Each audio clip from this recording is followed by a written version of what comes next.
Okay, so here we are, our last narrated PowerPoint. This is the one dealing with Wheeler Becker Glover, Volume 2, Chapter 10. And this is about Vietnam. One of the things your textbook really doesn't talk about is where on earth the policy regarding Vietnam comes from. And so I just want to go back to the end of World War II to talk about the foreign policy of the United States. So after World War II, the United States and the Soviet Union both perceived the other as striving for world supremacy. That obviously made the Soviet Union uncomfortable.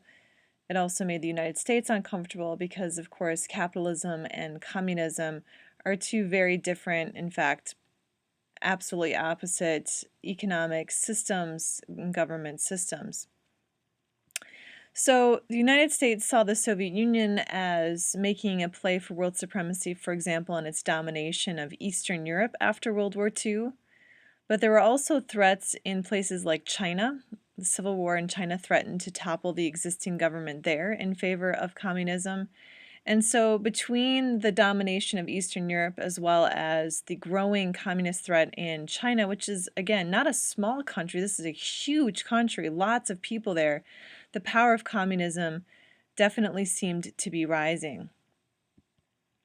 And so the president who is in charge in 1945 after the death of Franklin Delano Roosevelt is his vice president Harry Truman, and now president. So we have a Democratic president coming up with this foreign policy that historians refer to as containment. And so this is then still in the context of this concern about the growing power of communism. So in 1947, the sort of precipitating event bringing on the doctrine of containment is that the countries of Greece and Turkey were experiencing some threats to their existing governments by communists, and communism again seemed to be on the rise.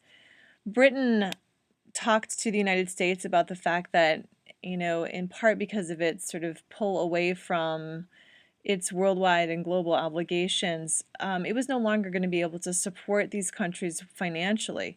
And so the United States really thought that it needed to step into the vacuum created by Britain.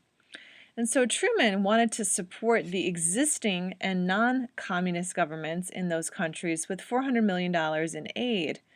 But his job as the Democratic president was to convince a Republican Congress, a Republican-dominated Congress that had been elected in 1946, to approve aid to these governments. And so historians talk about the fact that Truman used what they consider alarmist language, which suggested basically an early articulation of the domino theory.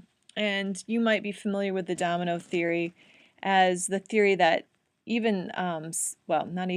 that small, weak nations would fall to communism like a row of dominoes if they were not propped up by the United States. And so if Greece falls, then its neighbor will fall, and its neighbor will fall, and so on and so forth until, in fact, what we've always feared is going to happen, and we're going to have the worldwide dominance of communism. And so what do we do with the threat posed by Stalin and the Soviet Union? It's threatening to take over the world, as you can see there in that pamphlet. And so in the face of expanding communism, Truman tried to persuade Congress, as well as the American people, that America's role then was to contain the threat of the Soviet Union. And so here's Truman in his speech to Congress. I believe that it must be the policy of the United States to support free peoples who are resisting attempted subjugation by armed minorities or by outside pressures. So the United States has to prop up those dominoes and to contain the communist threat.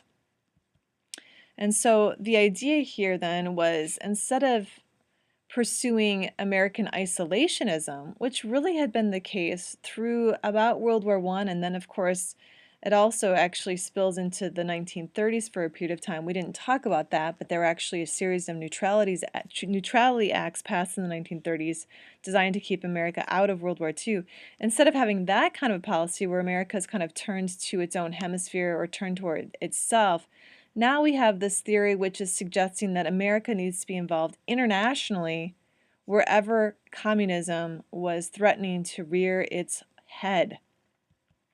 And so the containment doctrine then opened the way for future interventions abroad, no matter whether essential U.S. interests were involved or whether communist agitation was the primary reason for internal unrest. And part of the theory with a lot of these threats of communism was that behind it all, it was Stalin, trying to foment this communist takeover. And that, in some cases, was not the case. And it will commit the United States to getting involved in countries where, why on earth are we in Vietnam? What's our interest there? Well, our interest there is in containing communism, and, that's important enough under the containment doctrine. So the containment doctrine is articulated all the way back in 1947, and I think you can really see the Vietnam policy grow out of that. Okay, so now what's going to follow in the next couple of slides is a very short retelling of some of the things that are covered also briefly in the text. So if you feel like, oh, I got a great handle on what's going on in Vietnam prior to 1964, I don't need to, listen to this, that's totally your call. But for those of you who want just maybe a tiny bit more clarification, here are a few things about Vietnam. So regardless of political party, and I think that's important to know, this is not just a Republican policy, or it's not just a Democratic policy. Regardless of political party, every president from Truman all the way through Lyndon Johnson will be guided by the containment policy with regard to Vietnam. We can't let Vietnam go, because if we let Vietnam go, it is going to turn communist. And then what about Cambodia? And then what about Laos? What about all, what will turn communist next? And the map just shows you where Vietnam is with regard to the rest of the world. So we'll start with Truman and Eisenhower. Truman, again, is the president in 1945 after FDR dies. And the textbook talks about how in 1945, Ho Chi Minh actually proclaimed the independence of Vietnam. And prior to the outbreak of World War II, it had been a French colony, and then during World War II, the Japanese had taken it over, and the Americans actually fought with Ho Chi Minh against the Japanese. But Ho Chi Minh then, after 1945, proclaims independence, but France is unwilling to recognize the independence of its former colony. It wants that colony back. And so President Truman has to decide, who is he going to support. Does he support Ho Chi Minh, the communist? I don't think so. Instead, he supports his former ally in World War II, France. And President Eisenhower will continue Truman's policy, regardless of the fact that Eisenhower is from a different political party. He's going to continue Truman's policy and continue to support France in its quest to gain control over its former colony. France, however, loses the war against the Vietnamese in 1954, at which point we have the Geneva Accords in 1954. The Geneva Accords are the ones that divide Vietnam, at least, it was supposed to be temporarily, at the 17th parallel. So it divides the country more or less in half. And North Vietnam is the part of the country controlled by Ho Chi Minh. All foreign troops are withdrawn. And the idea was that there was going to be a nationwide election in 1956 in which the Vietnamese people would decide how it was going to unify. And so until 1956, the North is dominated by Communist Ho Chi Minh and the South is supported by the Western powers. From Eisenhower to Kennedy, again, Republican president to a Democratic one, the United States does support South Vietnam and its pro-Western president, President Diem. And the United States does not oversee any elections in 1956 or does not support elections in 1956, basically because of the fear that, in fact, the Vietnamese people would actually elect Ho Chi Minh. and they don't want the country unifying as a communist country. So they don't support the elections that were supposed to take place, and so the country actually remains divided. And in order to support President Diem and his people down in South Vietnam and support the buildup of the military, because of course there is basically a civil war that is going on between North and South Vietnam, the United States invested in South Vietnam. They invested $1 billion between 1955 and 1961, and they also sent in military advisors. These were not ground troops. These were military folks who were working with the South Vietnamese army to develop the army and develop its tactics. Unfortunately for the United States, despite the continuing investment and support of South Vietnam, President Diem is increasingly unpopular. He happens to be Catholic in what is largely a Buddhist nation. He was thought to be an incredibly corrupt leader, and so you can see one of the pictures here is a Buddhist priest actually protesting Diem's regime with self-immolation. He's set himself on fire. And because of these increasing protests, Diem was actually deposed November 1, 1963, and as your text points out, the United States was supportive of the coup that then ended up assassinating Diem. That happened under President Kennedy's leadership, and of course Kennedy himself was assassinated later that month. Nothing to do with Vietnam. And of course there's lots of conspiracy theories about Kennedy's assassination, which we don't have time to talk about. Okay, moving along. So, the significance of Johnson's policies toward Vietnam is that he represents not necessarily a break with the policies of the past, but he represents an escalation of the policies in the past. So until 1964, the United States had supported South Vietnam and its anti-communist regime only financially and with military advisors, no ground troops. But beginning in 1964, Johnson will escalate the conflict, beginning with the Tonkin Gulf incident and the resulting Tonkin Gulf resolution. And your textbook doesn't say much about the Tonkin Gulf incident. Johnson had been advised by his military advisors that, in fact, we needed to have an all-out war in Vietnam, that we could win this war, etc. He was not necessarily interested in fighting this war, but he thought that these military advisors were the ones who knew what was going on. He hadn't appointed them because he actually inherited them from Kennedy.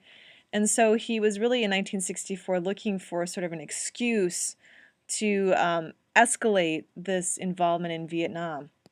So the Tonkin Gulf incident was just it was an incident in which American naval forces were conducting surveillance missions off the North Vietnam coast in the vicinity of the Gulf of Tonkin to aid what were going to be future South Vietnamese attacks, and the North Vietnamese boats had fired on the American ships. Johnson, after this incident, went on television saying that the United States would retaliate against these unprovoked attacks by bombing North Vietnam. So he really tried to portray the incident as unprovoked, even though the American ships were actually conducting surveillance missions, and it's not exactly unprovoked.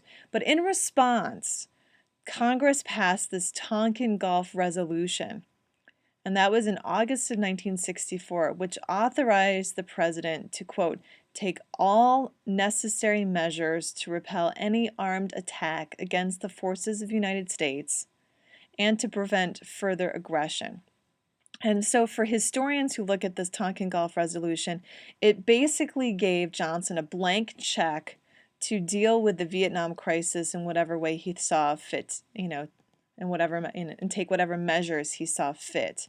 And so what Johnson then ended up doing, he deployed the American troops, he began this bombing campaign of North Vietnam. There's also a defoliation campaign, meaning we need to get the jungles cleared out so we can actually see the enemy that we're fighting with. And of course that's when Agent Orange is used, this chemical agent, to aid in that. And so Even though it's not exactly Johnson's war in that he's in some ways following this fight against communism that had been in place since Truman, it's also Johnson's war in the sense that, in fact, he is responsible for escalating it, and of course, very importantly for that younger generation, he's the one who's going to be putting them in harm's way with the deployment of actual troops. Now, the chapter you're going to look at is going to talk more about the protests, especially from the younger generation, but you'll notice in the sources that you also have accounts from men and one woman who actually participated in the Vietnam conflict, either through military action in terms of fighting, and then also you have the account of a nurse as well. And so, Johnson's war was very much protested, but of course he also received a lot of support. And I think the jury's still out among people who think, there was a possibility that perhaps the United States could have won it. There were definitely people that were his advisors who were actually advising him to use an atomic bomb as a way to win the war. It's a very controversial war. It was a controversial war back then. And I hope that this little PowerPoint helps clarify a few factors in the Vietnam War. So good luck with this final chapter, and yeah, that's all. Thanks.